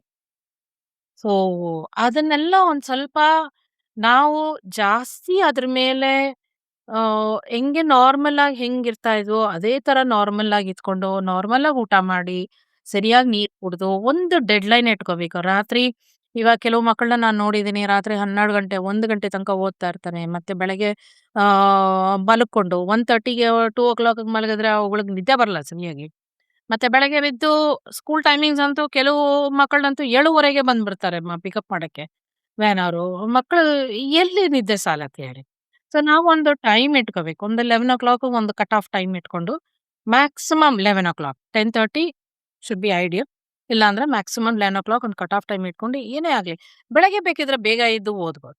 ಸೊ ಆ ಹೌದು. ತರ ಒಂದ್ ಸ್ವಲ್ಪ ಬೆಳಗ್ಗೆ ನಾವ್ ಹೆಂಗೋ ಒಂದ್ ಸ್ವಲ್ಪ ಫ್ರೆಶ್ ಆಗಿರ್ತೀವಿ. ಬೆಳಗ್ಗೆ ಮೇ ಬಿ 6:00 ಹೇಳೋ ಬದಲು 5 ಗಂಟೆಗೆ ಎದ್ದು 5 ಗಂಟೆಯಿಂದ ಒಂದ್ 6, 7 ಗಂಟೆ ತನಕ ಒಂಚೂರು ಓದ್ಕೊಂಡು ಆಮೇಲೆ ಮಿಕ್ಕಿದ್ ಮುಂದಕ್ಕೆ ಕಾರ್ಯಕ್ರಮಗಳು ಸ್ಕೂಲು ಅದು ಎಲ್ಲ ಮಾಡ್ಕೊಂಡ್ರೆ ಒಂದ್ ಸ್ವಲ್ಪ ಹೆಲ್ಪ್ ಆಗುತ್ತೆ. ಅದೇನೋ ಸರಿ. ಆದ್ರೆ ಈಗ ಡಿಜಿಟಲ್ ಯುಗ ಬಂದಿರೋದ್ರಿಂದ ಆ ಈ OTT ಪ್ಲಾಟ್‌ಫಾರ್ಮ್‌ಗಳು ಯಾಕಂದ್ ಇವೆಲ್ಲ ಬಂದಿರೋದ್ರಿಂದ ಮಕ್ಳಿಗೆ ಅಟ್ರಾಕ್ಷನ್ ಜಾಸ್ತಿ. ಆ ಎಷ್ಟೇ ನಾವು ನಿಯಂತ್ರಣ ಮಾಡಿದ್ರು, ಏನು ಚೈಲ್ಡ್ ಲಾಕ್ ಇದೆಲ್ಲ ಹಾಕಿದ್ರುನು ಸಹ ಆ ಅವರಿಗೆ ಅದರಲ್ಲಿ ಆ ಕ್ಯೂರಿಯಾಸಿಟಿ ಲೆವೆಲ್ಲೇ ಆಗಿದೆ ಅಲ್ವಾ? ಸೊ ಅದ್ರ ಕಡೆಗೇನೆ ಆ ಸೆಳ್ತಾ ಹೋಗುತ್ತೆ. ಸ್ವಲ್ಪ ಒಂದ್ ಹಾಫ್ ಆನ್ ಅವರ್ ಬ್ರೇಕ್ ತಗೋತೀನಿ ಅಂತ ನೋಡಕ್ ಹೋದ್ರೆ, ಅದು 1 ಅವರ್, 2 ಅವರ್ಸ್ ಈ ತರ ರಾತ್ರಿ ಎಸ್ಪೆಷಲಿ ನೀವ್ ಹೇಳ್ದಾಗೆ. ರಾತ್ರಿ ಅದಿನ್ನೂ ಒಂಥರ ಅನ್‌ಕಂಟ್ರೋಲಬಲ್ ಅಲ್ವಾ? ಸೊ ಹೀಗಿರುವಾಗ ಮಕ್ಳು ಅದನ್ನ ಹೇಗೆ ಕಂಟ್ರೋಲ್ ಮಾಡ್ಕೋಬೇಕು? ಆ ಅವ್ರು ಗೊತ್ತಿರತ್ತೆ ಇಲ್ಲ ಅಂತಲ್ಲ. ಬಟ್ ಅದರಿಂದ ಹೊರಗ್ ಬರಕ್ಕೆ ಏನಾದ್ರೂ ಆ ಆ ಹೇಳ್ಬೋದಾ ನೀವು ಅಂತ? ಖಂಡಿತ ಹೇಳ್ತೀನಮ್ಮ. ಇದು ಬಿಗ್ಗೆಸ್ಟ್ ಇದು ತೊಂದ್ರೆ ಇದು. Hmm. Especially easy use. OTT platforms ಇತ್ತು ಅಂದ್ರೆ it's the biggest problem. OTT platform ಇತ್ತು ಅಂತಂದ್ರೆ ಟೆಂಪ್ಟೇಷನ್ ಅಂತೂ ಮಕ್ಳಿಗೆ ಬಂದೇ ಬರುತ್ತೆ ಆಟೋಮ್ಯಾಟಿಕ್ ಆಗಿ. ಅದು ಅಲ್ಲದೆ ನಾನು ಅದು ತಪ್ಪು ಹೇಳಕ್ಕಾಗಲ್ಲ. ಯಾಕೆಂದ್ರೆ ಮಕ್ಕಳು ಸ್ಕೂಲಲ್ಲಿ ಅಷ್ಟು ಒತ್ತಡ ಹಾಕಿರ್ತಾರೆ. ಸ್ಕೂಲಲ್ಲಿ ಇರುತ್ತೆ. ಮತ್ತೆ ಇನ್ ಕೆಲವು ಮಕ್ಕಳಂತೂ ಟ್ಯೂಷನ್‌ಗೆ ಬೇರೆ ಹೋಗತ್ವೆವು. ಸ್ಕೂಲಿಂದ ಬಂದಿದ ತಕ್ಷಣ ಟ್ಯೂಷನ್‌ಗೆ ಹೋಗು, ಟ್ಯೂಷನಿಂದ ಬಂದಿದ ತಕ್ಷಣ ಮನೇಲಿ ಬಂದು ಓದು. ಇದೆಲ್ಲ ಮಾಡೋ ಅಷ್ಟ್ರಲ್ಲಿ ಅವ್ರಿಗೊಂದ್ ಸ್ವಲ್ಪ ಬ್ರೇಕ್ ಅಂತೂ ಬೇಕೇ ಬೇಕಲ್ವಾ ಮಕ್ಳಿಗೆ. ಯಾರಿಗೇ ಆದ್ರೂ ಬೇಕು. ಮನುಷ್ಯ ಆದ್ಮೇಲೆ ಯಾರಿಗಾದ್ರೂ ಬೇಕು. ಮಕ್ಳಿಗಂತೂ ಇನ್ನೊಂದ್ ಸ್ವಲ್ಪ ಜಾಸ್ತಿ ಬೇಕು. ಅದು OTT ಪ್ಲಾಟ್‌ಫಾರ್ಮ್ ಮೇಲೆ ಕೂತ್ಕೊಂಡ್ಮೇಲೆ ಅಂತಂದ್ರೆ ಅವ್ರು ಖಂಡಿತ ಟೈಮ್ ಹೋಗೋದು ಗೊತ್ತಾಗಲ್ಲ ಅವ್ರಿಗೆ. ಸೊ ಆದ್ರಿಂದ ತುಂಬಾನೇ ತೊಂದರೆಗಳಾಗತ್ತೆ. ಬಟ್ ಅದಕ್ಕೆ ಅವ್ರು ಮಾಡ್ಬೇಕಾಗಿರೋದು ಒಂದು 4, 5 ಟಿಪ್ಸು ಕೊಡ್ತೀನಿ. ಏನ್ ಮಾಡ್ಬೋದು ಮಕ್ಳು ಅಂತಂದ್ರೆ, ಓದೋ ಟೈಮಲ್ಲಿ ಅವ್ರದೇ ಒಂದು ಸೆಪರೇಟ್ ಆಗಿ ಒಂದು ರೂಮ್ ಇಟ್ಕೊಂಡು, ಇಲ್ಲ ಒಂದು ಸೆಪರೇಟ್ ಜಾಗ ಇಟ್ಕೊಂಡು, ಆ ಜಾಗದಲ್ಲಿ ಯಾವ ತರವಾದ ಡಿಸ್ಟರ್ಬೆನ್ಸು ಇರಬಾರ್ದು. ಯಾವ ತಡವಾದ್ರೂ ಒತ್ತಡಗಳು ಅಲ್ಲಿ ಇರಬಾರ್ದು. ಯಾವ ತರ ಡಿಸ್ಟರ್ಬೆನ್ಸಸ್‌ಗಳೇ ಇರಬಾರ್ದು. ಇವಾಗ ಒಂದು ರೂಮಲ್ಲಿ ಆ ಮಗು ಬಾಗಿಲು ಹಾಕೊಂಡು ಓದ್ತಾ ಇದೆ ಅಂತಂದ್ರೆ, ಆ ರೂಮಲ್ಲಿ ಯಾವ ತರವಾದ ಇದು ಆತಂಕಗಳು ಇರಬಾರ್ದು. ಆ ರೂಮ್ ಬಂದು ಬರೀ ಓದ್ಕೊಳಕ್ ಮಾತ್ರನೇ ಇರೋದದು. ಸೊ, ಮೇ ಬಿ ಒಂದು ಲೈಬ್ರರಿಲೋ, ಇಲ್ಲ ಒಂದು ರೂಮಲ್ಲಿ ಬುಕ್ಸ್ ಇಟ್ಕೊಂಡಿರೋದು. ಮತ್ತೆ ಇವಾಗ ನಮ್ಮ ಸುತ್ತೂ ಅಷ್ಟೇ. ಇವಾಗ ನಾವು ಓದ್ಬೇಕಾದ್ರೆ ಇಲ್ಲೊಂದು ಮೊಬೈಲು, ಅಲ್ಲೊಂದು ಲ್ಯಾಪ್‌ಟಾಪು ಅದನ್ನೆಲ್ಲ ಇಟ್ಕೊಂಡು ಓದೋ ಬದಲು, ಒಂದು 4 ಬುಕ್ಸ್ ಇಟ್ಕೊಂಡ್ರುನು ಪರವಾಗಿಲ್ಲ. ಕತೆ ಬುಕ್ಸ್ ಇಟ್ಕೊಂಡ್ರುನು ಪರವಾಗಿಲ್ಲ. ಇವಾಗ ನಾವೇನ್ ಮಾಡ್ತೀವಿ, ಓದ್ತಾ ಇರ್ಬೇಕಾದ್ರೆ ಇವಾಗ ಸ್ಕೂಲ್ ಪಾಠಗಳು ಓದ್ತಾ ಇದ್ರೆ, ಎಕ್ಸಾಮ್‌ಗೆ ಅಂತ ಓದ್ತಾ ಇರ್ಬೇಕಾದ್ರೆ, ನಾವು ಅಕಸ್ಮಾತ್ ಮೊಬೈಲ್ ಇಟ್ಕೊಂಡು, ಲ್ಯಾಪ್‌ಟಾಪ್ ಇಟ್ಕೊಂಡ್ರು, ಒಂದು 5 ನಿಮಿಷ ಬ್ರೇಕ್ ತಗೊಂತೀವಿ ಅಂದಾಗ ಲ್ಯಾಪ್‌ಟಾಪ್ ಯೂಸ್ ಮಾಡ್ತೀವಿ, ಮೊಬೈಲ್ ಯೂಸ್ ಮಾಡ್ತೀವಿ. ಅದ್ರ ಬದಲಾಗಿ ಒಂದೆರಡು ಕತೆ ಬುಕ್ ಇಟ್ಕೊಂಡು ಏನಾದ್ರು ಇಟ್ಕೊಂಡ್ರೆ, ಸೊ ನಾವು ಒಂದು ಡೈವರ್ಷನ್ ತಗೊಂಡಾಗ ಮೊಬೈಲು, ಲ್ಯಾಪ್‌ಟಾಪ್ ಯೂಸ್ ಮಾಡದೆ ಒಂದು ಬುಕ್ಕನ್ನು ಯೂಸ್ ಮಾಡ್ತೀವಿ. ಒಂದು ಪುಸ್ತಕನ ಯೂಸ್ ಮಾಡ್ತೀವಿ. ಪುಸ್ತಕದಲ್ಲಿ ಕಥೆಗಳು ಇರ್ಬೋದು. ಏನೋ ಒಂದು ಚಿಕ್ಕ ಚಿಕ್ಕ ಕಥೆಗಳು ಒಂದ್ ಸ್ವಲ್ಪ ಡೈವರ್ಟ್ ಆಗಕ್ಕೆ. ಹ್ಮ್. ಕತೆ ಬುಕ್ಕನ್ನು ಓದ್ಬಿಟ್ಟು ಮತ್ತೆ ವಾಪಸ್ ಅವ್ರು ಏನಿದೆಯೋ ಅವ್ರು ಓದೋದ್ ಕಡೆ ಗಮನ ಕೊಡ್ಬೋದು. ಸೊ ಆ ಥರ ಒಂದು ಜಾಗ, ಒಂದು ಸ್ಪೇಸ್ ಅವ್ರದ್ದೇ ಆಗಿರೋ ಒಂದು ಸ್ಪೇಸ್ ಇಟ್ಕೋಬೇಕು. ಇನ್ನೊಂದೊಂದಷ್ಟು ಬುಕ್‌ಗಳು ಇಟ್ಕೋಬೇಕು. ಒಂದು ಅವ್ರದೊಂಥರ ಈ ಏನಂತಾರೆ, ಒಂದು ಸಣ್ಣ ಗಡಿಯಾರ ತರ ಏನಾದ್ರು ಇಟ್ಕೊಂಡಿರ್ಬೇಕು. ಓಹ್! ಒಂದು ಹಂಗಾರೆ. ಕ್ಲಾಕ್. ಹ್ಮ್. ಇವಾಗ ಟೈಮರ್ ಹಾಕೊಂಡು ಒಂದು ಕ್ಲಾಕ್ ತರ. ಹ್ಮ್. ಇವಾಗ ನಾನು ಇಷ್ಟೊತ್ತು ಓದಿದ್ದೀನಿ. ಮತ್ತೆ ಒಂದ್ ಸ್ವಲ್ಪ ಬ್ರೇಕ್ ತಗೋಬೇಕು. So this is called pomodoro technique ಅಂತಾರೆ ಇದನ್ನ. ಏನ್ ಟೆಕ್ನಿಕ್? Pomodoro technique. ಸರಿ. ಓಕೆ. ಪ್ರೊಮೋಡೋರೋ ಟೆಕ್ನಿಕ್ ಅಲ್ಲಿ ಏನಾಗತ್ತೆ ಅಂತಂದ್ರೆ, ನಾವು ಇವಾಗ ಒಂದು ಮಗು ಒಂದು ಅರ್ಧ ಮುಕ್ಕಾಲು ಗಂಟೆ ಕಂಟಿನ್ಯೂಸ್ ಆಗಿ ಓದ್ಕೊಂತು ಅಂತ ತಿಳ್ಕೊಳ್ಳಿ. It is full focus, concentration ಇಟ್ಕೊಂಡು, ಕ್ವಾಲಿಟಿ ಟೈಮ್ ಕೊಟ್ಟು ಆ ಮಗು ಒಂದು 1 ಅವರ್ ಓದ್ಕೊಂತು. ಒಂದು 1 ಅವರ್ ಆದ್ಮೇಲೆ ಆ ಮಗುಗೆ ಒಂದ್ ಸ್ವಲ್ಪ ಬ್ರೇಕ್ ತಗೋಬೇಕು. ಇವಾಗ ಯಾರಿಗೇ ಆಗ್ಲಿ ಸಿಸ್ಟಮ್ ಅಲ್ಲಿ ಕೂತ್ಕೊಂಡು ಕೆಲಸ ಮಾಡ್ಬೇಕಾದ್ರೂ ಅಷ್ಟೇ, ಒಂದು 1 ಅವರ್ ಕೆಲಸ ಮಾಡಿದ್ಮೇಲೆ ಒಂದು 10 ನಿಮಿಷ ಎದ್ದು ಓಡಾಡಿ ಅಂತಾರೆ. The same thing with children also. 1 hour with full focus, concentration ಓದಿದ್ರೆ ಅವರಿಗೆ ಒಂದು ಬ್ರೇಕ್ ಬೇಕು. ಆ ಬ್ರೇಕ್ ಟೈಮಲ್ಲಿ ಏನ್ ಮಾಡೋದು, ಒಂದು ಹೊರಗಡೆ ಹೋಗಿ ಒಂದು ಹಾಡು ಕೇಳೋದು, ಇಲ್ಲ ಒಂದು ನೀರು ಕುಡಿಯೋದೋ, ಇಲ್ಲ ಅಮ್ಮ ಅಪ್ಪ ಮನೇಲಿದ್ರು ಒಂದು 5 ನಿಮಿಷ ಮಾತಾಡ್ಕೊಂಡು, ಬಟ್ ಅವರು ಇನ್ನೊಂದು 10, 15 ನಿಮಿಷ ಬ್ರೇಕ್ ತಗೊಂಡು, ಆ 10 ಮಿನಿಟ್ಸ್ ಟೈಮರ್ ಚೆಕ್ ಮಾಡಿ ಇಮ್ಮಿಡಿಯೇಟ್ ಆಗಿ ವಾಪಸ್ ಬರ್ಬೇಕು. That is important. ಅದು ಬಹಳ ಮುಖ್ಯ. ವಾಪಸ್ ಬರೋದಿದೆಯಲ್ಲ ಅದು ಬಹಳ ಮುಖ್ಯ. ಸೊ ಅದು ವಾಪಸ್ ಅವ್ರಿಗೇನಾಗ್ತದೆ, ಒಂದೊಂದ್ಸತಿ ಒಂದ್ 10 ನಿಮಿಷ ಲೇಟ್ ಮಾಡಿ ಏನು ಪರವಾಗಿಲ್ಲ, ಒಂದ್ 5 ನಿಮಿಷ ಆಗ್ಲಿ, ಒಂದ್ 5 ನಿಮಿಷ ಆಗ್ಲಿ ಅಂತ ಅನ್ಕೊಂಡು ಆವಾಗ ಇದು ಮಾಡಕ್ ಹೋದ್ರೆ ಅದೊಂದ್ ಸ್ವಲ್ಪ ತೊಂದ್ರೆ ಆಗುತ್ತೆ.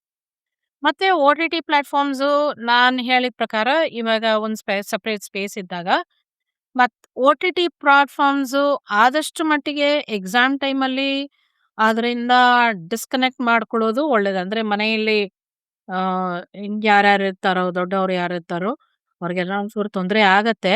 ನಾನ್ ಏನು ಮಾಡಕ್ಕಾಗಲ್ಲ. ಇವಾಗ ಮಕ್ಳು ಓದಬೇಕು, ಅವ್ರಿಗೆ ಡಿಸ್ಟರ್ಬೆನ್ಸ್ ಆಗ್ಬಾರ್ದು ಅಂತಂದ್ರೆ ಒಂದ್ ಸ್ವಲ್ಪ ಪೇರೆಂಟ್ಸ್‌ದು ಅದು ಮಾಡ್ಬೇಕಾಗತ್ತದು. ಸ್ವಲ್ಪ OTT ಪ್ಲಾಟ್‌ಫಾರ್ಮ್‌ನ ಒಂದ್ ಸ್ವಲ್ಪ ಡಿಸ್ಕನೆಕ್ಟ್ ಮಾಡಿ, ಒಂದ್ ಸ್ವಲ್ಪ ಒಂದ್ 2 ತಿಂಗಳು. ಹ್ಮ್. ಯಾಕಂದ್ರೆ ನಾವು ನೋಡಕ್ ಶುರು ಮಾಡಿದ್ರೆ ನಾವು ಪೇರೆಂಟ್ಸ್ ಆದವರು ಒಂದ್ ಸ್ವಲ್ಪ 15, 20 ನಿಮಿಷ ನಾವು ಬ್ರೇಕ್ ತಗೊಂಡು ನಾವು ನೋಡ್ತೀವಿ ಅಂತ ಕೂತ್ಕೊಂಡಾಗ, ಆ ಮಗು ಆಟೋಮ್ಯಾಟಿಕ್ ಆಗಿ ಕುತೂಹಲ ಬರುತ್ತೆ. ಓಹ್! ಅಮ್ಮ, ಅಪ್ಪ ನೋಡ್ತಾ ಇದಾರೆ, ನಾನು ಒಂದ್ 5 ನಿಮಿಷ ನೋಡ್ತೀನಿ ಅಂತ. ಸೊ ಹ್ಮ್. ನಾವೇ ಒಂಚೂರು ಅದನ್ನ ಆಹ್, ಇದು ರೆಸ್ಟ್ರಿಕ್ಟ್ ಮಾಡ್ಕೊಂಡು, ಎಕ್ಸಾಮಿಗೆ ಒಂದು 3, 4 ತಿಂಗಳಿಗೆ ಅಂತ ಮಾಡ್ಕೊಂಡ್ರೆ, ಆಮೇಲೆ ಮಕ್ಕಳು ಅದು ಸರಿ ಮುಂದೆ ಇದ್ದೇ ಹೋಗತ್ತೆ. ಹೋಗ್ತಾ ಕರೆಕ್ಟ್. ಆಮೇಲೆ ಸರಿ ಹೋಗುತ್ತೆ ಸರಿಯಾಗಿ ಅದು. ಹೇಳಿದ್ರಿ.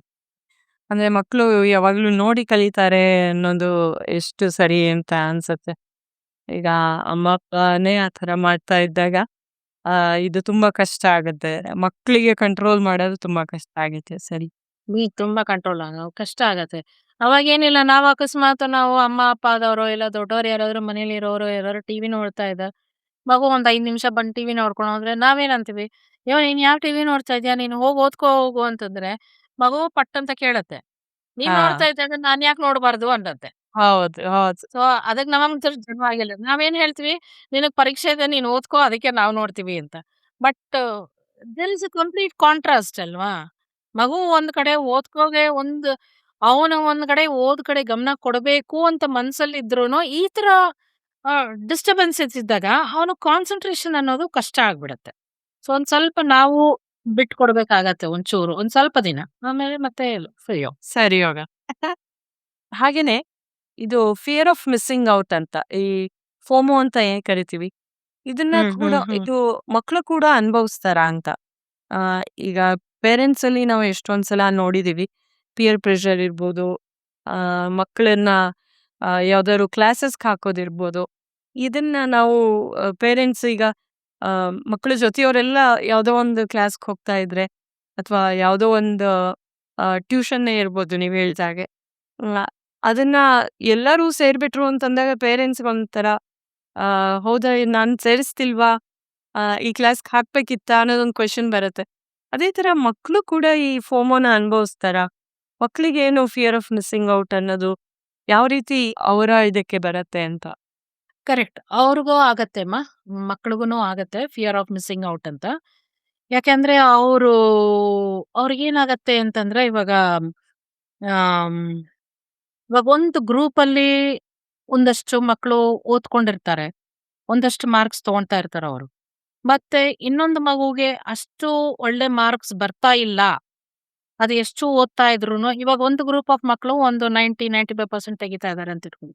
ಮತ್ತೆ ಇನ್ನೊಂದು ಮಗು ಬಂದು ಇವ್ರ ಜೊತೆ ಫ್ರೆಂಡ್ಶಿಪ್ ಮಾಡೋದಕ್ಕೆ ಮಾತಾಡ್ಬೇಕು ಅಂತಂದ್ರೂ ಈ ಗ್ರೂಪ್ ಅವ್ರು ಏನ್ ಮಾಡ್ತಾರೆ, ಓ ಆ ಮಗುಗೆ ಏನೋ ಬರೀ ಒಂದ್ 65-70% ತಗೋತಾ ಇದ್ದಾನೆ, ಅವ್ನ್ ಯಾಕೆ ನಮ್ ಗ್ರೂಪ್ ಸೇರಿಸ್ಕೋಬೇಕು, ನಮ್ ಗ್ರೂಪ್ ನಮ್ಗೆ ಇಷ್ಟ ಇಲ್ಲ.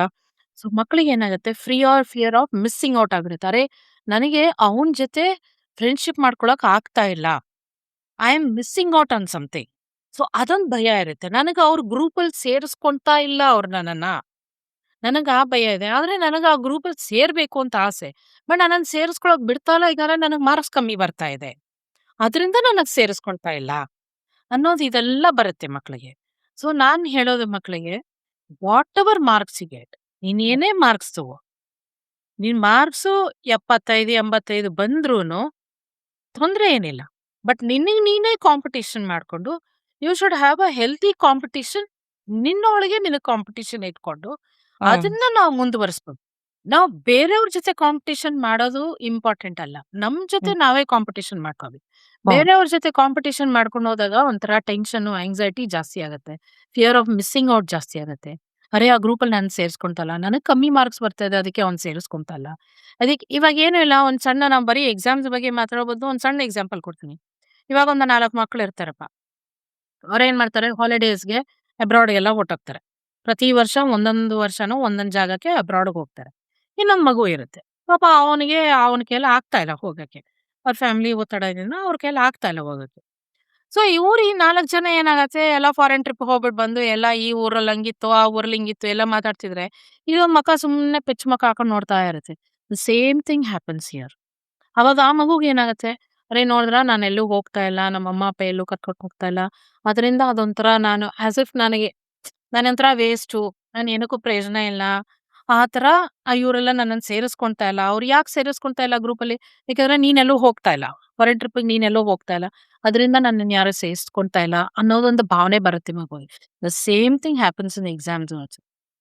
ಇವಾಗ 90-95 ಮಾರ್ಕ್ಸ್ ಮಕ್ಕಳ ಜೊತೆ ಗ್ರೂಪಲ್ಲೇ ಅವರು ಆ ಲೆವೆಲ್ನಲ್ಲಿ ಇರೋ ಮಕ್ಕಳನ್ನೇ ಅವ್ರು ಹುಡ್ಕೊಳ್ಳೋದು, ಇನ್ನ ಕಮ್ಮಿ ಮಾರ್ಕ್ಸ್ ಇರೋರ್ನ ಅವ್ರು ಸೇರಿಸ್ಕೊಳಲ್ಲ. ಸೊ ಹಂಗಿರ್ಬೇಕಾದ್ರೆ ಈ ಮಗುಗೆ ಏನ್ ಮಾಡ್ಬೇಕು ಅಂತಂದ್ರೆ, you have to compete with yourself. ನೀನೇ ಕಾಂಪೀಟ್ ಮಾಡು.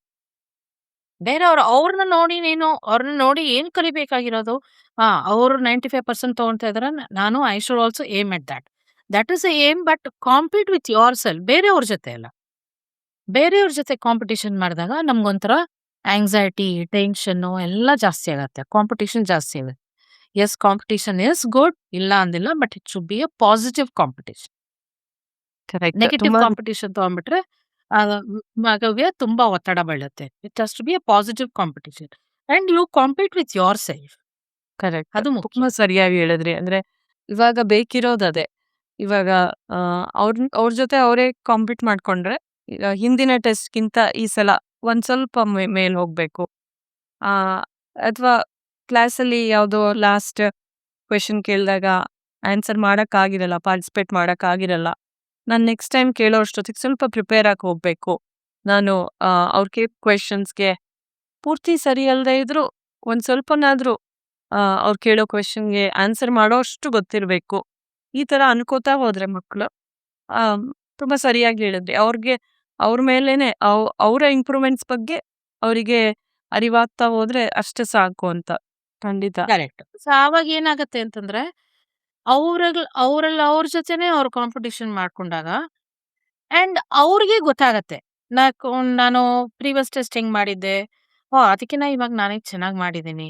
ಬೇರೆ ಯಾರ್ದು ವ್ಯಾಲಿಡೇಷನ್ ಬೇಕಿಲ್ಲ. Your own validation. You have to do validation for yourself. So hmm ನನಗೆ ಪ್ರೀವಿಯಸ್ ಇದಕ್ಕಿಂತ ನಾನು ಈ ಸತಿ ಚೆನ್ನಾಗಿ ಮಾಡಿದ್ದೀನಿ.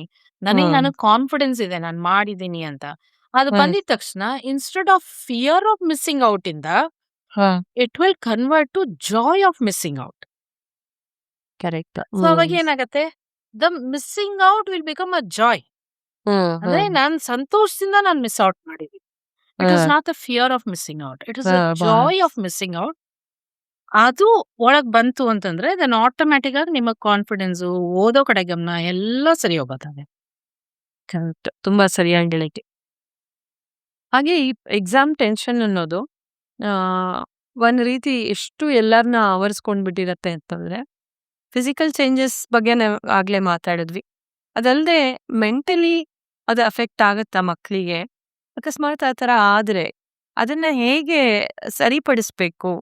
ಆ, ಅಂದ್ರೆ ಫ್ಯೂ ಪಾಯಿಂಟ್ಸ್ ಇಮಿಡಿಯೇಟ್ ಆಗಿ ಏನೇನು ಮಾಡಬಹುದು ಈ ಎಕ್ಸಾಮ್ ಟೈಮಲ್ಲಿ ಇಫ್ ಮಕ್ಕಳಿಗೆ ಮೆಂಟಲ್ ಚಾಲೆಂಜಸ್ ಬಂದ್ರೆ ಅಥವಾ ಇದು ಅವರ ಮನಸ್ಸಿನ ಮೇಲೆ ಪರಿಣಾಮ ಆಗ್ತಿದೆ ಅಂತ ಕಂಡು ಬಂದ್ರೆ ಏನ್ ಮಾಡ್ಬೋದು ಅಂತ? ನಾನು ಇದಕ್ ಮೊದ್ಲೇ ಹೇಳ್ದಂಗೆ ಲೈಕ್ ಮೆಂಟಲ್ ಚಾಲೆಂಜಸ್ ಖಂಡಿತ ಬರುತ್ತೆ. ಅವರಿಗೆ I think I told you earlier like anxiety ಬರುತ್ತೆ, ಸ್ಟ್ರೆಸ್ ಬಿಲ್ಡಪ್ ಆಗುತ್ತೆ. ಅದರಿಂದ ಆರೋಗ್ಯನೂ ಹಾಳಾಗೋಗುತ್ತೆ.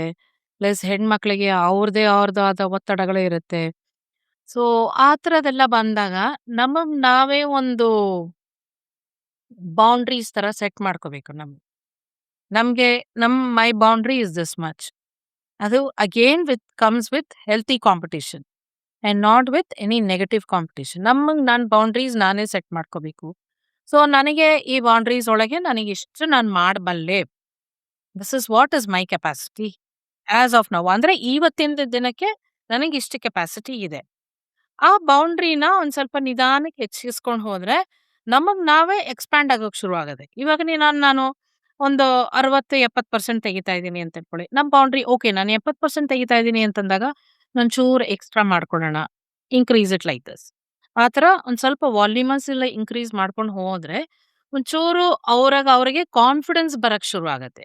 ಕಾನ್ಫಿಡೆನ್ಸ್ ಬರಕ್ ನಾನು ಇವಾಗ ಇದಕ್ ಮುಂಚೆನೆ ಹೇಳಿದ್ದೀನಿ ಯಾವ್ದೋ ಥರದ್ ಏನೇನ್ ಮಾಡ್ಕೋಬೇಕಾಗತ್ತೆ ಅಂತ.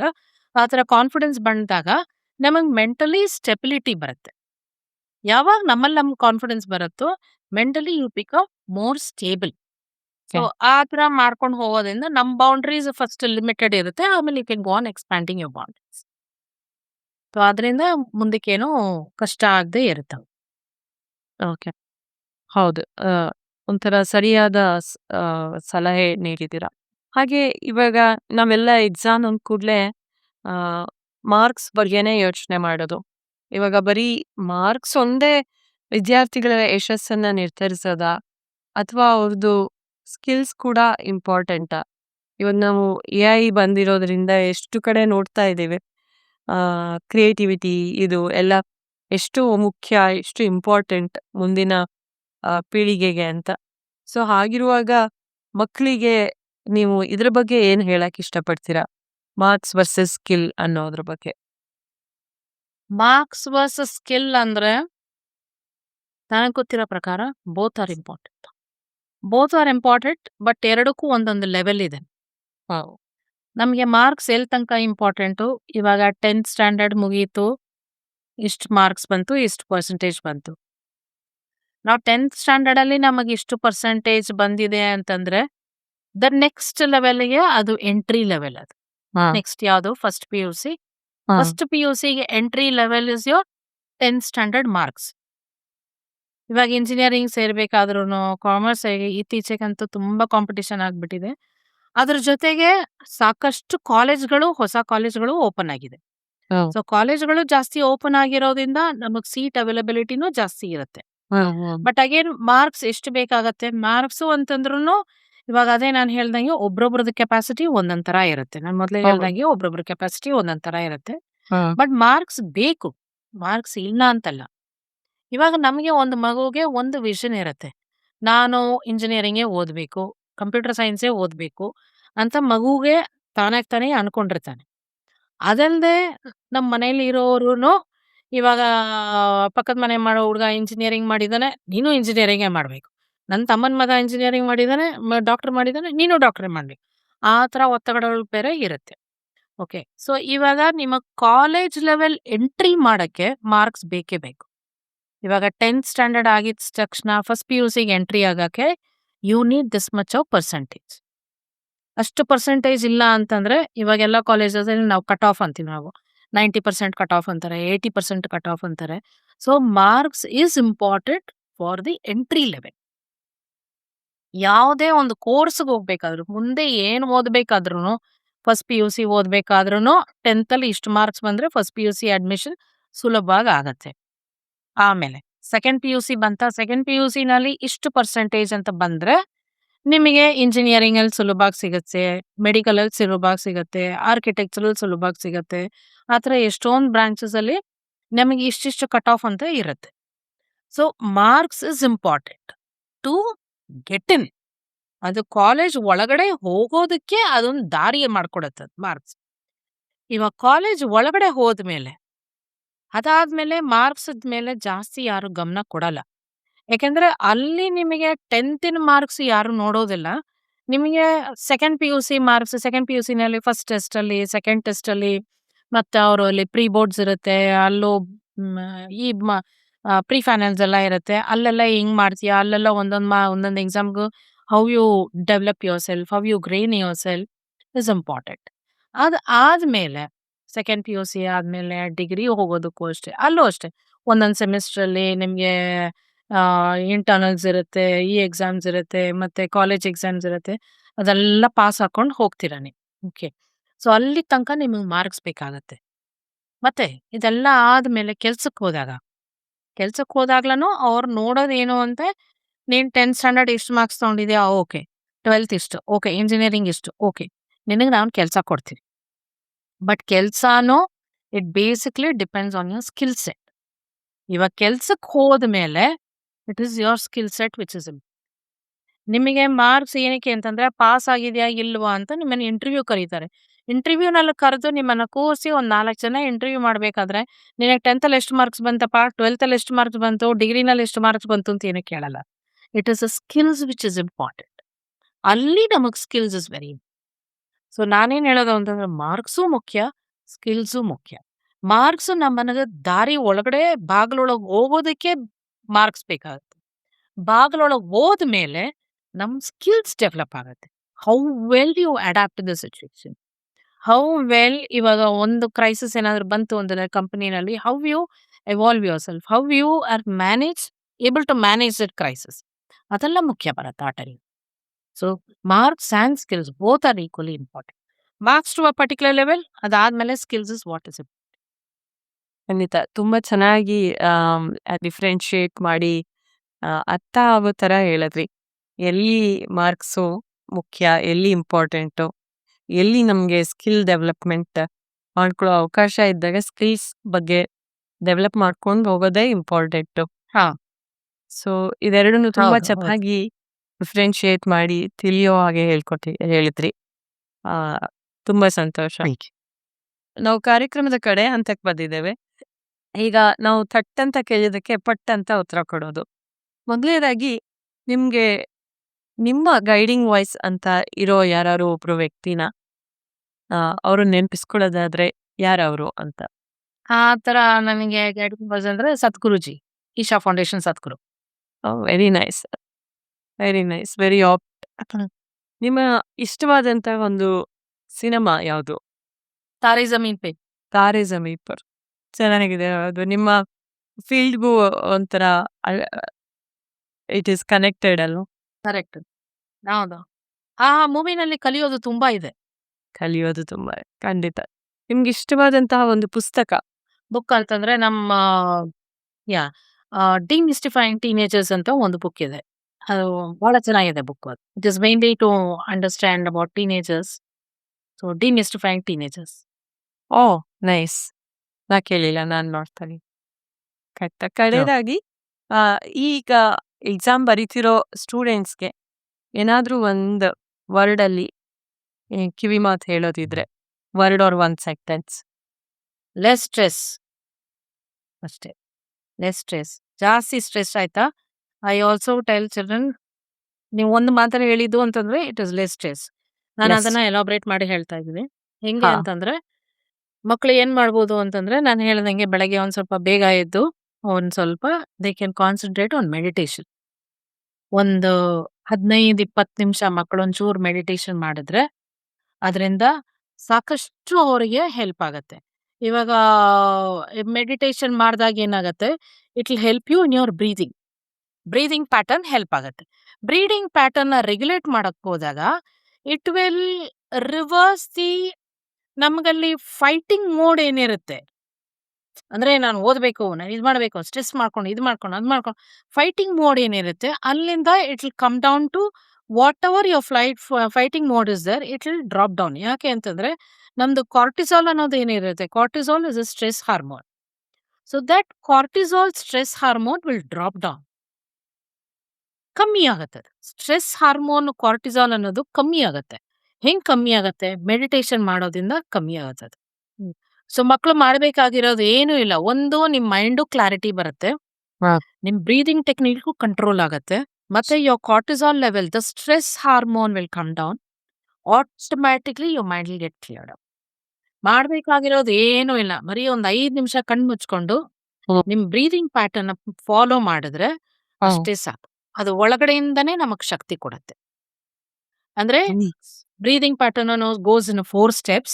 If I can take 2 minutes and tell them how the breathing pattern is ಖಂಡಿತ done. ಶುವರ್ ಹೇಳಿ. So you inhale first. ಹ್ಮ್.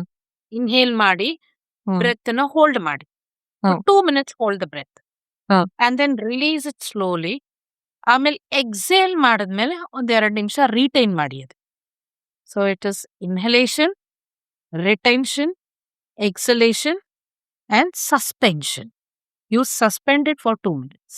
ಈ 4 ಸ್ಟೆಪ್ಸ್ ಮಾಡಿದ್ರೆ automatically your breathing will get control. Breathing control ಆಗಿದ ತಕ್ಷಣ ನಮ್ಗೊಂಥರ ಮೈಂಡ್ ಕ್ಲಾರಿಟಿ ಬರುತ್ತೆ. ಕ್ಲಾರಿಟಿ ಬಂದಾಗ ನಮ್ಗೊಂಥರ ಆತಂಕಗಳು ಇರಲ್ಲ. So all they have to do is, ತೊಂದರೆ ಆಯ್ತಾ, ಏನಾದ್ರೂ ಕಷ್ಟ ಆಯ್ತಾ, 1 sentence is less stress. How do you less stress? ಒಂದು, ಬೈ ಮೆಡಿಟೇಷನ್. ಸೆಕೆಂಡ್ ಥಿಂಗ್, ನೀರ್ ಚೆನ್ನಾಗಿ ಕುಡಿಬೇಕು ಮಕ್ಕಳು.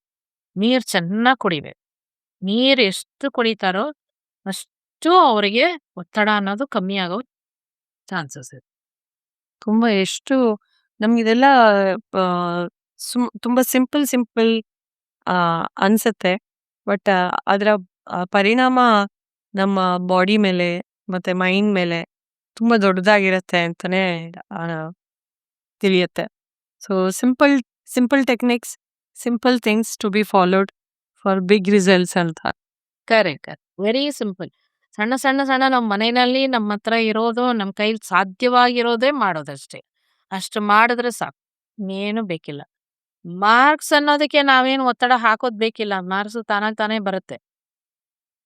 ನಾವ್ ಯಾವಾಗ ಸುಮ್ನೆ ಬೇಡದೇ ಇರೋದು ಸ್ಟ್ರೆಸ್ ತಗೊಂತೀವೋ, ಬರೋ ಮಾರ್ಕ್ಸನ್ನು ಕಮ್ಮಿ ಆಗೋಡಕ್ ಶುರು ಆಗತ್ತೆ ಅದು. ಆವಾಗ ನಮ್ಗೆ ಅನ್ಸುತ್ತೆ, ಅರೆ ನಾನು ಇಷ್ಟು ಚೆನ್ನಾಗಿ ಓದಿದ್ದೆ ಅಲ್ವಾ, ನಾನು 80% ಎಕ್ಸ್ಪೆಕ್ಟ್ ಮಾಡಿದ್ದೆ, ಯಾಕಪ್ಪ 70% ಬಂತು ಅಂತ. ಅದೇ it is all nothing due to stress ಇಂದ ಆಗೋದಷ್ಟೇ. ಆರಾಮಾಗಿ ಕಾಮ್ ಆಗಿದ್ರೆ, ಅದಕ್ಕೆ ಮನೆಯಲ್ಲೂ ಅಷ್ಟೇ, ವಾತಾವರಣನೂ ಅಷ್ಟೇ. ನಾನು ಮೊದಲೇ ಹೇಳ್ದಂಗೆ ಮನೆ ವಾತಾವರಣನೂ ಅಷ್ಟೇ. ಆದಷ್ಟು ಮಕ್ಳಿಗೆ ಓದೋ ಟೈಮಲ್ಲಿ ಅವ್ರಿಗೆ ಬೇರೆ ಯಾವುದೂ ತೊಂದರೆಗಳು ಕೊಡದೆ, ಯಾವ ಥರವಾದ ಸ್ಟ್ರೆಸ್ಸು ಇಲ್ಲದೆ, ಅಮ್ಮ ಅಪ್ಪಂದ್ರೂ ಒಂದ್ ಸ್ವಲ್ಪ ದಿನ ನೋಡ್ಕೊಂಡು ಅವ್ರಿಗೆ ಸಪೋರ್ಟಿವ್ ಆಗಿದ್ದು, ಅವ್ರಿಗೆ ಮಾಡ್ಬೇಕಾಗಿರೋದೇನಿಲ್ಲ, ಅವ್ರ ಪಕ್ಕದಲ್ಲಿ ಇದ್ರೆ ಸಾಕು, ಅವ್ರ ಪಾಠಕ್ಕೆ ಅವ್ರು ಮಾಡ್ಕೊಂಡು ಹೋಗ್ತಾರೆ. ತುಂಬಾ ಚೆನ್ನಾಗಿತ್ತು. ತುಂಬಾ ಇಂಟ್ರೆಸ್ಟಿಂಗ್ ಆಗಿ ನಾವು ಮಾತಾಡಿದ್ವಿ ನಿಮ್ ಜೊತೆ. ಇಷ್ಟು ಸಮಯ ನಮ್ ಜೊತೆ ಕೊಟ್ಟಿದ್ದಕ್ಕೆ ಆ, ನಿಮ್ಗೆ TGV ಕನ್ನಡದ ಪರವಾಗಿ ಪೂರ್ವಕ ಧನ್ಯವಾದಗಳು. ಪ್ರೀತಿಯ ಧನ್ಯವಾದಗಳು. ಗೆಳೆಯ ಗೆಳತಿಯರೇ. ತುಂಬಾ ಖುಷಿ ಆಯ್ತು. ನಿಮ್ಮೊಳಗೆ ಮಾತಾಡಿ, ನಿಮ್ ಜೊತೆ ನಂದ ಭಾವನೆಗಳೆಲ್ಲ ಹಂಚಿಕೊಂಡು, ಮತ್ತೆ ಈ ಪಾಡ್ಕಾಸ್ಟ್ ಇಂದ ಮಕ್ಳಿಗೇನಾದ್ರೂ ಸಹಾಯ ಆಯ್ತು ಅಂತಂದ್ರೆ ನಮ್ಗಷ್ಟೇ ಬೇಕಿತ್ತು. Like my intention is help children. ಮತ್ತೆ ನಾನು ಇನ್ನೊಂದು ವಿಷಯ ಇಷ್ಟಪಡ್ತೀನಿ.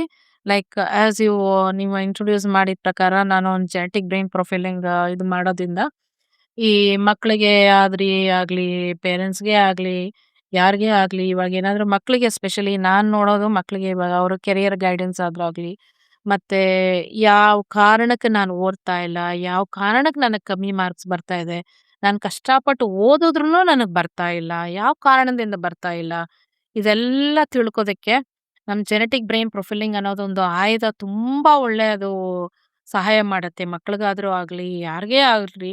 ತುಂಬಾ ಬಹಳ ಚೆನ್ನಾಗಿ ಅದು ಸಹಾಯ ಮಾಡತ್ತೆ. ಸೊ, ಯಾರಿಗೇ ಏನಾದ್ರೂ ಕನ್ಫ್ಯೂಷನ್ ಇತ್ತು, ಏನೇ ತೊಂದ್ರೆ ಇದ್ರೂನು ನಿಮ್ಮ ಹತ್ರ ನಂಬರ್ ತಗೊಂಡು ದೇ ಕ್ಯಾನ್ ಕಾಲ್. ಸೊ, ಖಂಡಿತ. ಅದು ಯಾವತ್ತೂ ಸೆಷನ್ಸ್ ತರ ನಿಮ್ಮ ಇರುತ್ತೆ, ಹೇಗಿರುತ್ತೆ ಮೇಡಮ್ ಅದು? ಅಂದ್ರೆ ಏನಿಲ್ಲಮ್ಮ, ಒಂದ್ ರೌಂಡ್ ಬಂದು ಒಂದ್ ಸೆಷನ್ ಅಥವಾ 2 ಸೆಷನ್ ಇರುತ್ತೆ, ಕೌನ್ಸಿಲಿಂಗ್ ಸೆಷನ್ಸ್ ಅಷ್ಟೇ. So, okay. ಅದ್ರಿಂದ ಅವ್ರಿಗೆ ಅವ್ರ ಬಗ್ಗೆನೇ ಅವ್ರಿಗೆ ತುಂಬಾ ಗೊತ್ತಾಗತ್ತೆ.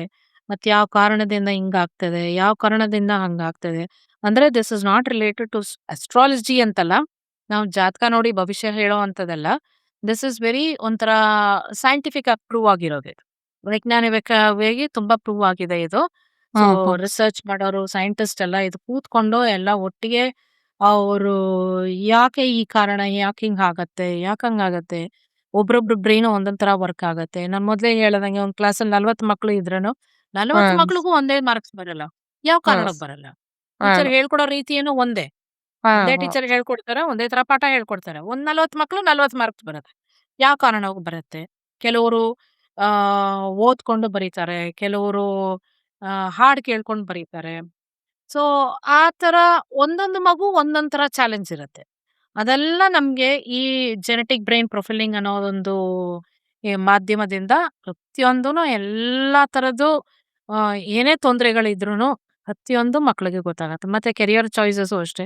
ಇವಾಗ 12th ಸ್ಟ್ಯಾಂಡರ್ಡ್ ಆದ್ಮೇಲೆ ಮುಂದೆ ಏನ್ ಓದ್ಬೇಕು ಅನ್ನೋದು ಗೊತ್ತಾಗಲ್ಲ ಮಕ್ಳಿಗೆ. ಇಂಜಿನಿಯರಿಂಗ್ ಓದೋದಾ, ಮೆಡಿಕಲ್ ಓದೋದಾ, ಏನ್ ಓದೋದು? ಯಾಕಂದ್ರೆ ಎಷ್ಟೊಂದು ಆಪ್ಷನ್ಸ್ ಇದೆ ಇವಾಗ ಓಪನ್. ಹೌದು, ಹೌದು. ಪೇರೆಂಟ್ಸ್‌ಗೂ ಕನ್ಫ್ಯೂಷನ್ ಇರತ್ತೆ, ಮಕ್ಳಿಗೂ ಕನ್ಫ್ಯೂಷನ್ ಇರತ್ತೆ. ಸೊ, ಈ ಕನ್ಫ್ಯೂಷನ್ ಎಲ್ಲ ತುಂಬಾ ಕ್ಲಿಯರ್ ಮಾಡಿ ಒಂದು ದಾರಿ ತೋರ್ಸತ್ತೆ. ಒಂದು ದಾರಿ ಹ್ಮ್, ದೀಪ ಅನ್ಕೊಳ್ಳಿ. ಜೆನೆಟಿಕ್ ಹ್ಮ್, ಬ್ರೈನ್ ಪ್ರೊಫೈಲಿಂಗ್ ಅನ್ನೋದು ಒಂದು ದಾರಿ ದೀಪ. ಸೊ, ಹ್ಮ್. ಯಾರಿಗೇ ಆಗ್ಲಿ ಈ ಪಾಡ್ಕಾಸ್ಟ್ ನೋಡಿದಾದ್ಮೇಲೆ ಯಾರಿಗೇ ಆಗ್ಲಿ ಏನಾದ್ರೂ ಸಮಸ್ಯೆಗಳಿದ್ದು ಏನಾದ್ರೂ ಕೇಳ್ಬೇಕು, ನಾ ನಮ್ಮನ್ನ ಅಪ್ರೋಚ್ ಮಾಡಿ ಏನಾದ್ರೂ ಕೇಳ್ಬೇಕು ಅಂತ ಏನಾದ್ರೂ ಇದ್ರೆ ನಿಮ್ಮನ್ನ ಅಪ್ರೋಚ್ ಮಾಡಿದಾಗ ದಯವಿಟ್ಟು ನಂಬರ್ ಕೊಡಿ. ಅದಕ್ಕೆ ಆಲ್ವೇಸ್ ಖಂಡಿತ, ಕಾಲ್. ಖಂಡಿತ. ಯಾರಿಗೆ ಅದರಿಂದ ಸಹಾಯ ಆಗುತ್ತೆ ಅನ್ನೋದು ಇದ್ದಾಗ ಖಂಡಿತ, ಖಂಡಿತ ಖಂಡಿತ. ನಾವು ಅವರಿಗೆ ನಿಮ್ಮ ಇದು ಮೊಬೈಲ್ ನಂಬರ್, ದೂರವಾಣಿ ಸಂಖ್ಯೆಯನ್ನ ಕೊಡ್ತೇವೆ.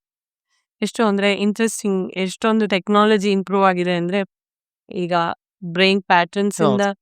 ಫಿಂಗರ್ ಫಿಂಗರ್ ಪ್ರಿಂಟ್ಸ್ ಇಂದ ಇದೆಲ್ಲದನ್ನ ನೋಡಿ ಆ, ನಮ್ ಬಗ್ಗೆ ನಾವೇ ತಿಳ್ಕೊಳ್ಳೋದು ಅನ್ನೋ ಟೆಕ್ನಾಲಜಿ ಬಂದಿದೆ. ಇದರ ಉಪಯೋಗನ ಖಂಡಿತ ಪಡ್ಕೋಬೇಕು, ಯಾರಿಗೆ ಅವಶ್ಯಕತೆ ಇದೆಯೋ ಅವರು. ಧನ್ಯವಾದಗಳು ಶ್ರೀಮತಿ ನಿಜ. ಲಕ್ಷ್ಮೀ ಮೋಹನ್ ಅವರಿಗೆ. ನಮ್ ಜೊತೆ ಇಷ್ಟು ಸಮಯ ಧನ್ಯವಾದ. ಕಳೆದಿದ್ದಕ್ಕೆ ನಮ್ಮೆಲ್ಲ ಶ್ರೋತೃಗಳ ಪರವಾಗಿ ನಿಮ್ಗೆ ಪೂರ್ವಕವಾದ ಧನ್ಯವಾದಗಳು. ಪ್ರೀತಿಯ ಗೆಳೆಯರೇ, ಇಂದಿನ ಎಪಿಸೋಡ್ ನಿಮ್ಗೆಲ್ರಿಗೂ ಸ್ಫೂರ್ತಿಯಾಗಿರ್ಲಿ. ಇನ್ನೊಮ್ಮೆ ಇನ್ನೊಬ್ಬ ನೆವರ್ಹುಡ್ ಹೀರೋ ಅವ್ರ ಜೊತೆ ನಾವು ಭೇಟಿಯಾಗೋಣ.